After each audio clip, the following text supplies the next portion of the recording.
महाराज जी, कर्म और भजन में कौन बड़ा? भजन, क्योंकि कर्म नाशवान शरीर से शुभ और अशुभ कर्म होते रहते हैं, और भजन शुभ अशुभ दोनों को भस्म करके सुख ही सुख प्रदान करता है। कर्म में कभी सुख है, कभी दुख है, कभी लाभ है, कभी हानि है, कभी मान है, कभी अपमान है, कभी निंदा है, कभी स्तुति है। लेकिन भजन में केवल भगवान और महासुख।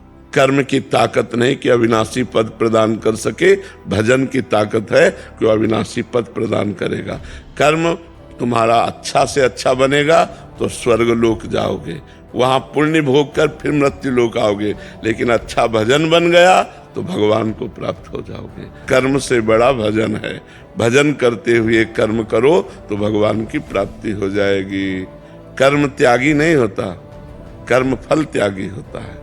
भजन करते हुए जो कर्म किया जाता है वो भगवान की प्राप्ति कराता है, और जो केवल कर्म किया जाता है वो अवश्य में वो भोक्तव्यम कृतम कर्म शुभाशुभम, शुभ और अशुभ कर्म जो बनेगा उसे भोगना पड़ेगा। और भजन इन भोगों का विनाश करके भगवत प्राप्ति करा देता है। जो नाम जापक को सुख मिलता है, जो नाम की महिमा है, वो स्वयं भगवान नहीं वर्णन कर सकते। भजन की समानता कर्म कैसे कर सकता है?